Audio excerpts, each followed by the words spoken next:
Hi hello everyone welcome back to my YouTube channel. ഇത് ഞാൻ Valentine's ഡേക്ക് എൻ്റെ husband തന്ന ഗിഫ്റ്റും പിടിച്ചുകൊണ്ടിങ്ങനെ നിൽക്കുന്നതാണ്. ഇത് കഴിഞ്ഞിട്ട് നേരെ എൻ്റെ ഡെലിവറി സീനാണ് കാണാൻ പോകുന്നത്. അങ്ങനെ 9 മാസത്തെ വെയിറ്റിങ്ങിന് ശേഷം ഞാനിതാ റാക്ക് ഹോസ്പിറ്റലിൽ എത്തിയിരിക്കുകയാണ്. ഇവിടെ വെച്ചാണ് എൻ്റെ ഡെലിവറി നടക്കുന്നത്.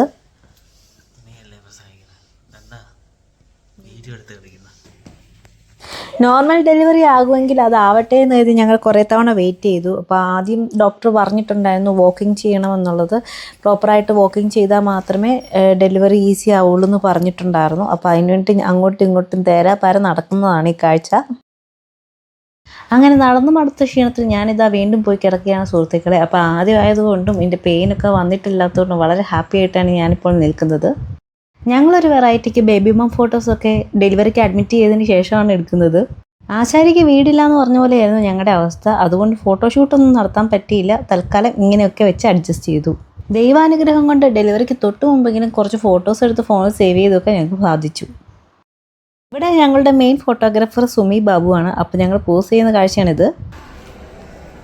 അങ്ങനെ 2 ദിവസം പെയിൻ ഇൻഡ്യൂസ് ചെയ്യാനുള്ള ശ്രമങ്ങളൊക്കെ നടത്തി. 16-17 ദിവസങ്ങളിലൊക്കെ പെയിൻ ഇൻഡ്യൂസ് ചെയ്തുകൊണ്ടിരിക്കുകയായിരുന്നു. പക്ഷെ ഒന്നും നടക്കുന്നുണ്ടായിരുന്നില്ല. ഫൈനലി ഞങ്ങൾ ഓപ്പറേഷൻ ചെയ്യാൻ തീരുമാനിച്ചു. അങ്ങനെ ഇഞ്ചി കടിച്ച കുരങ്ങൻ്റെ ഫേഷ്യൽ എക്സ്പ്രഷൻസുമായി ഞാനിതാ പോവുകയാണ് സുഹൃത്തുക്കളെ ഓപ്പറേഷൻ തിയേറ്ററിലേക്ക്. അങ്ങനെ നീലത്തൊപ്പിയൊക്കെ വെച്ചിട്ട് ഞാനിതാ ഓപ്പറേഷൻ തിയേറ്ററിലേക്ക് പോവുകയാണ്. തിരിച്ചു വരുമ്പോൾ ഇതൊന്നും കാണാൻ വഴിയില്ല.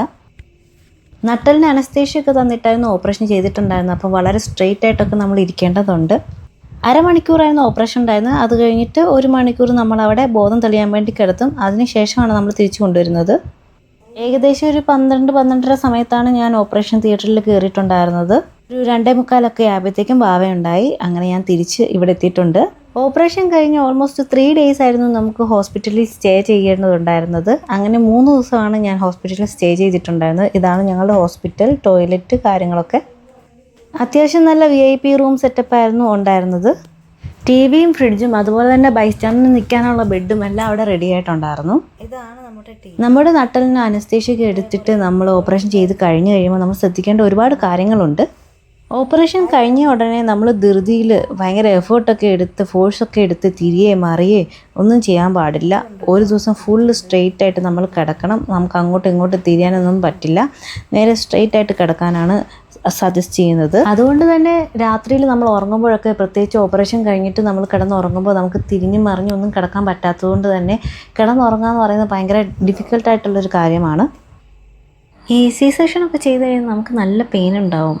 അത് കുറച്ച് ദിവസം കഴിഞ്ഞിട്ട് മെല്ലെ മെല്ലെ കുറഞ്ഞു വരുള്ളൂ.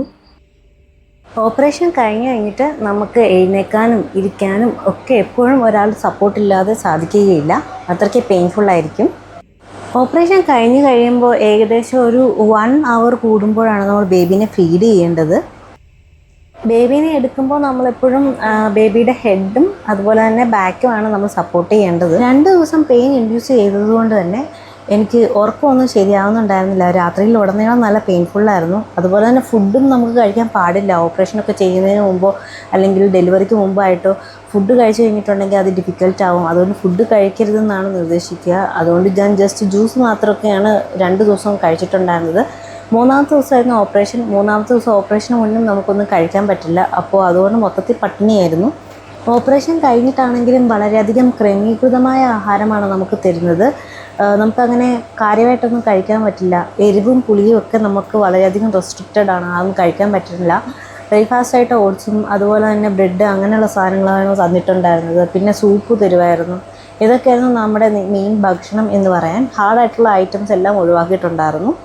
പിന്നെ വേറൊരു കാര്യം ഹോസ്പിറ്റലിൽ നിന്ന് നമ്മളോട് ഇൻസിസ്റ്റ് ചെയ്യുന്നത് എന്താണെന്ന് വെച്ചിട്ടുണ്ടെങ്കിൽ വളരെയധികം നടക്കാനാണ് പറയുക. ഇടയ്ക്കിടയ്ക്ക് ഇടവിട്ട് നടക്കുക എന്നാണ് പറയുന്നത്. കാരണം ഓപ്പറേഷൻ എല്ലാം ചെയ്ത് കഴിഞ്ഞാൽ നമ്മുടെ കാല് മസിൽസ് എല്ലാം നല്ല പെയിൻഫുള്ളായിരിക്കും. നമുക്ക് നടക്കാനൊക്കെ ഒരു സ്റ്റെപ്പ് വെക്കുമ്പോഴത്തേക്കും നല്ല പെയിൻ ആയിരിക്കും. പക്ഷേ എന്നാൽ പോലും നമ്മൾ നടന്നാൽ മാത്രമേ നമുക്ക് ഈസി ആയിട്ട് നടക്കാൻ പിന്നീട് പറ്റത്തുള്ളൂ. അല്ലെങ്കിൽ നമ്മൾ സ്റ്റക്കായി പോകും. നമുക്ക് നടക്കാൻ ഭയങ്കര ബുദ്ധിമുട്ടാവും. അങ്ങനെ വളരെ നാളത്തെ വെയിറ്റിങ്ങിന് ശേഷം തുബിയസിനെ നമുക്ക് കൈ കിട്ടിയിരിക്കുകയാണ്. വന്ന പാടെ ആശൻ ചെറുതായിട്ടൊക്കെ തുമ്മാനൊക്കെ തുടങ്ങിയിട്ടുണ്ട്. തുബിയസ് നിഖിൽ ബെഞ്ചമിൻ എന്നാണ് ഞങ്ങൾ പേരിട്ടിട്ടുള്ളത്. UAE-യിലൊക്കെ ജനിക്കുമ്പോഴേക്കും നമ്മൾ കൊച്ചിന് പേരൊക്കെ സെറ്റാക്കി വെക്കണം. ഹോസ്പിറ്റലിൽ നിന്ന് പോകുന്നതിന് മുമ്പ് തന്നെ നമ്മൾ പേരൊക്കെ എഴുതി കൊടുത്തിട്ട് വേണം നമ്മൾ പോരാൻ വേണ്ടിയിട്ട്. അപ്പോൾ അതാണ് പിന്നീട് ഇവരുടെ ഒഫീഷ്യൽ നെയിമായിട്ട് ബർത്ത് സർട്ടിഫിക്കറ്റിലൊക്കെ വരിക. വയറ് നിറഞ്ഞാൽ പിന്നെ അവന് കുഴപ്പമില്ല.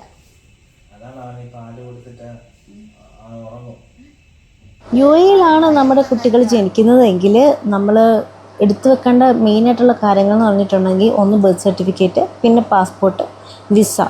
ഈ 3 കാര്യങ്ങൾ 120 ഡേയ്സിനുള്ളിൽ തന്നെ നമ്മൾ എടുത്തു വെക്കേണ്ടതാണ്. കുഞ്ഞിൻ്റെ ഡീറ്റെയിൽസ് ഹോസ്പിറ്റലിൽ രജിസ്റ്റേർഡ് ആകുമ്പോൾ തന്നെ പ്രിവെൻറ്റീവ് മെഡിസിൻ ഡിപ്പാർട്ട്മെൻറ്റിലും രജിസ്റ്റേർഡ് ആവും. പിന്നീട് അവിടെ പോയി നമ്മൾ ബർത്ത് സർട്ടിഫിക്കറ്റ് കളക്ട് ചെയ്താൽ മതി. പേരൻസിൻ്റെ ഡോക്യുമെൻറ്റ്സ് എല്ലാം നമ്മൾ സബ്മിറ്റ് ചെയ്യണം. Passport, visa, UAE ID, marriage certificate, ഇത്രയും നമ്മൾ സബ്മിറ്റ് ചെയ്യണം. ഈ ബർത്ത് സർട്ടിഫിക്കറ്റ് നമ്മൾ ഏതെങ്കിലും ഒരു ടൈപ്പിംഗ് സെൻറ്ററിൽ കൊടുത്തിട്ട് മൊഫ അറ്റസ്റ്റേഷൻ ചെയ്യണം. മൊഫ അറ്റസ്റ്റേഷൻ ഉണ്ടെങ്കിൽ മാത്രമേ നമുക്ക് പാസ്പോർട്ടിന് അപ്ലൈ ചെയ്യാൻ പറ്റുള്ളൂ. അത് ഏതെങ്കിലും ഒരു ടൈപ്പിംഗ് സെൻറ്ററിൽ കൊടുത്തിട്ട് നമുക്ക് ചെയ്യാവുന്നതാണ്. പാസ്പോർട്ട് എടുത്തതിന് ശേഷം മാത്രമേ നമുക്ക് വിസയ്ക്ക് വേണ്ടിയിട്ടും അതുപോലെ തന്നെ UAE ID, അതായത് എമിറേറ്റ്സ് IDക്ക് വേണ്ടിയിട്ടും നമുക്ക് അപ്ലൈ ചെയ്യാൻ പറ്റത്തുള്ളൂ. വാവയ്ക്ക് ഞങ്ങൾ പാലെല്ലാം കൊടുത്തു കഴിഞ്ഞ് ചെരിച്ച് അടച്ചിരിക്കുകയാണ്. എന്തെങ്കിലും കാരണവശാൽ വൊമിറ്റ് ചെയ്യുകയാണെങ്കിൽ തലയിൽ കയറരുതല്ലോ എന്ന് കരുതി അങ്ങനെയാണ് കിടത്തിയിരിക്കുന്നത്.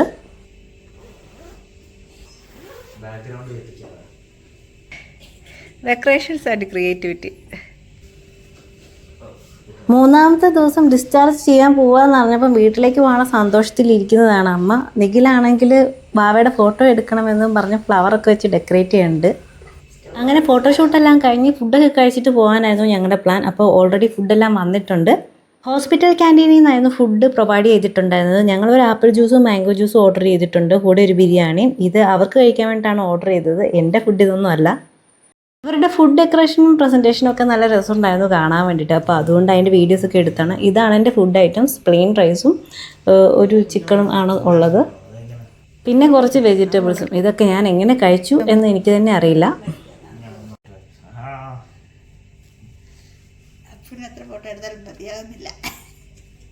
ഞങ്ങളുടെ ലഗേജ് പിക്ക് ചെയ്യാനും ഡ്രോപ്പ് ചെയ്യാനും ഒക്കെ ആളുകൾ വന്നിട്ടുണ്ടായിരുന്നു. അപ്പോൾ അവരുടെ കയ്യിൽ ലഗേജെല്ലാം ഞങ്ങൾ ഏൽപ്പിച്ചു.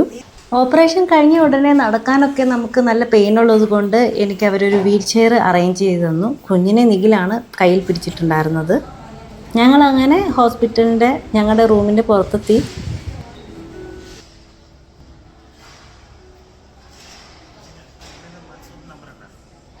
ഞങ്ങളങ്ങനെ വീൽ ചെയർ വരാൻ വേണ്ടിയിട്ടുള്ള വെയിറ്റിങ്ങിലാണ്. അതിനു മുമ്പേ 1-2 ഫോട്ടോസൊക്കെ എടുത്തു.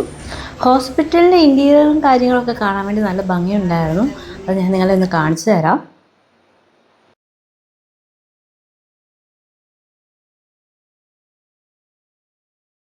ഫസ്റ്റ് ഫ്ലോറിലായിരുന്നു ഞങ്ങളുടെ റൂം. അങ്ങനെ ഞങ്ങൾ അവിടുന്ന് നേരെ താഴെ എത്തി. താഴെ ഗ്രൗണ്ട് ഫ്ലോറിൽ ഞങ്ങൾ വണ്ടിക്ക് വെയിറ്റ് ചെയ്യുകയാണ്. റാഗ് ഹോസ്പിറ്റലിനെ കുറിച്ച് പറയുമ്പോൾ ഞങ്ങൾ കൺസൾട്ട് ചെയ്ത ഡോക്ടറിനെ കുറിച്ചും പറയാതിരിക്കാൻ വയ്യ. ഞങ്ങൾ കൺസൾട്ട് ചെയ്തത് ലളിത മാമിനെയായിരുന്നു. ലളിത മാമിന് നല്ല എക്സ്പീരിയൻസ് ഉള്ള ഒരു ലേഡിയാണ്. അപ്പോൾ അതുപോലെ തന്നെ അവരുടെ ട്രീറ്റ്മെൻറ്റും വളരെ നൈസാണ്. വളരെ എക്സ്പീരിയൻസ് ഉള്ളതുകൊണ്ട് തന്നെ എല്ലാ കാര്യങ്ങളും നോക്കി കണ്ടും കറക്റ്റായിട്ട് തന്നെ ഞങ്ങൾക്ക് കമ്മ്യൂണിക്കേറ്റ് ചെയ്ത് തരുന്നുണ്ടായിരുന്നു. വളരെ ഫ്രണ്ട്ലി ആയിട്ടുള്ള ഡോക്ടറാണ് ലളിത മാം.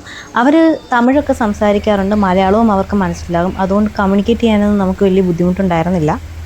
മാം ഞങ്ങൾക്ക് മെഡിസിൻസും അതുപോലെ തന്നെ ടെസ്റ്റുകളും ഒക്കെ സജസ്റ്റ് ചെയ്യുമ്പോൾ ആവശ്യമുള്ളത് മാത്രമേ ഞങ്ങളോട് പറയാറുണ്ടായിരുന്നുള്ളൂ. അതുകൊണ്ട് തന്നെ അനാവശ്യമായ ചിലവുകളൊക്കെ ഞങ്ങൾക്ക് ഒഴിവായി കിട്ടിയിട്ടുണ്ട്.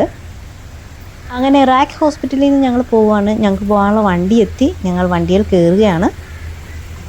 അങ്ങനെ കയ്യിലുണ്ടായിരുന്ന ലഗേജസൊക്കെ കയറ്റി വെച്ചതിന് ശേഷം ഞങ്ങൾ ആദ്യമായിട്ട് ഞങ്ങളുടെ വാവേനെ കൊണ്ട് വീട്ടിലേക്ക് പോവുകയാണ്.